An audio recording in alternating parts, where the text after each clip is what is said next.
आज है 1 फरवरी 2026 दिन रविवार। Welcome back. ये देखते हैं उत्तर प्रदेश की 25 फटाफट बड़ी खबरों को।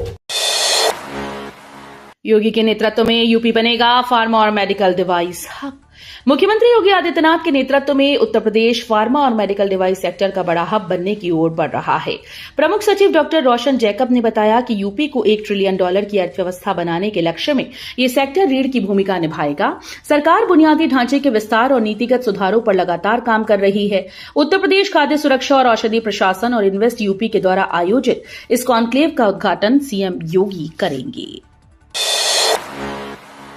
यूपी के किसानों को डबल फायदा। उत्तर प्रदेश के किसानों के लिए अच्छी खबर है। लखीमपुर खीरी में किसान मल्चिंग विधि से लहसुन की खेती पर कम लागत में ज्यादा उत्पादन और मुनाफा कमा रहे हैं। पानी और खर्च दोनों की बचत से किसानों की आमदनी बढ़ रही है। वहीं सरकार ने गेहूं के न्यूनतम समर्थन मूल्य में 160 रुपए की बढ़ोतरी कर इसे 2,585 रुपए प्रति क्विंटल कर दिया है। आरटी योजना से कन्नौज के बच्चों को नई उड़ान, निजी स्कूल में मिलेगा मुफ्त दाखिला।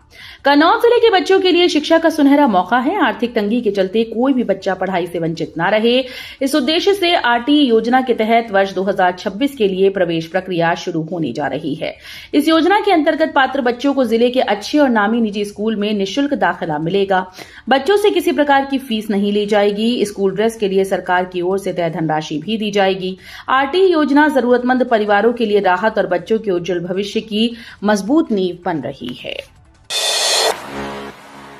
केवाईसी नहीं कराने वालों पर सख्ती। यूपी में हर माह बच रहा लाखों क्विंटल राशन। उत्तर प्रदेश में केवाईसी को लेकर सख्ती का असर अब साफ दिखने लगा है। बहराइच जिले में 1,93,000 से ज्यादा राशन कार्ड सदस्यों ने अब तक ही केवाईसी नहीं कराई, जिसके चलते हर महीने करीब 9.65 लाख क्विंटल राशन बच रहा है। शासन के निर्देशानुसार बिना केवाईसी राशन का वितरण नहीं किया जा रहा। हालांकि इन यूनिट्स का रिकॉर्ड पोर्टल पर दर्ज है। जिले में कुल 7 लाख से अधिक राशन कार्ड और 26 लाख से ज्यादा यूनिट पंजीकृत हैं। अमृत भारत योजना से स्टेशन हाईटेक, नई व्यवस्था से तेज होंगी विकास परियोजनाएं। उत्तर प्रदेश में विकास की रफ्तार और तेज होने जा रही है। अमृत भारत योजना के तहत रायबरेली के 4 प्रमुख रेलवे स्टेशन पर कार्यालय सुविधाओं को सुदृढ़ किया जाएगा। कर्मचारियों और अधिकारियों के लिए अतिरिक्त फर्नीचर की व्यवस्था से कार्यक्षमता और कार्य वातावरण दोनों बेहतर होंगे। वहीं दूसरी ओर वित्तीय स्वीकृति प्रक्रिया को सरल बनाते हुए अब विभागीय मंत्री 50 करोड़ रुपए तक की योजनाएं मंजूर कर पाएंगे। 50 से 150 करोड़ तक की योजनाओं को वित्त मंत्री और इससे बड़ी योजनाओं को मुख्यमंत्री स्तर से मंजूरी मिलेगी। पीएम सूर्यघर योजना में यूपी अव्वल, 10.94 लाख आवेदन से दिखा सोलर पर भरोसा। मुख्यमंत्री योगी आदित्यनाथ के नेतृत्व में उत्तर प्रदेश स्वच्छ और हरित ऊर्जा की दिशा में तेजी से आगे बढ़ रहा है।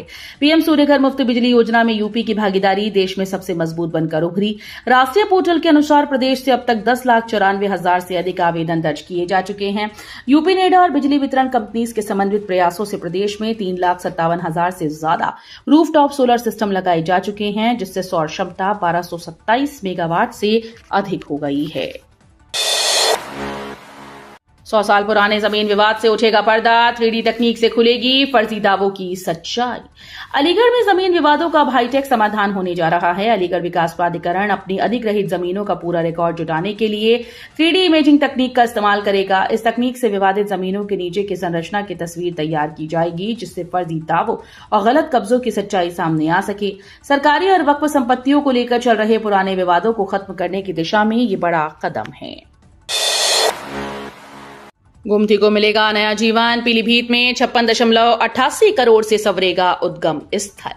उत्तर प्रदेश की जीवनदायिनी गोमती नदी को अब पुनर्जीवन मिलने जा रहा है। पीलीभीत के माधोटांडा स्थित गोमती के उद्गम स्थल के संरक्षण और विकास के लिए 56 करोड़ 88 लाख रुपए की परियोजना को केंद्रीय जल शक्ति मंत्रालय ने मंजूरी दी। फुलर झील से निकलने वाली गोमती के उद्गम क्षेत्र में झीलों के सौंदर्यीकरण, जल संरक्षण और धार्मिक स्थलों के विकास का कार्य किया जाएगा। लंबे समय से चली आ रही मांग के बाद अब गोमती मैया के उद्गम को संवारने की ठोस पहल शुरू होने जा रही है, जिससे नदी की सेहत में बड़ा सुधार होने की उम्मीद है। 1900 करोड़ में साकार होगा भव्य राम मंदिर। 30 अप्रैल तक पूरे होंगे सभी निर्माण कार्य।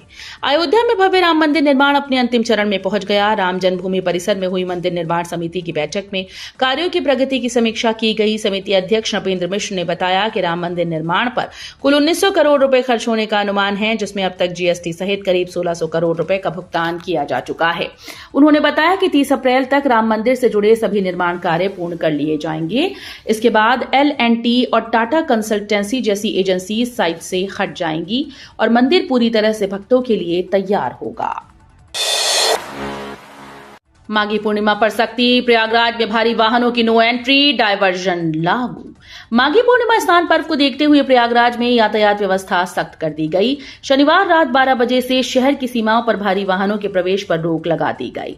पुलिस और प्रशासन ने कई प्रमुख मार्गों पर डायवर्जन लागू किए हैं ताकि माघ मेला क्षेत्र में भीड़ और जाम की स्थिति से बचा जा सके। ये व्यवस्था सोमवार दोपहर 12 बजे तक प्रभावी रहेगी।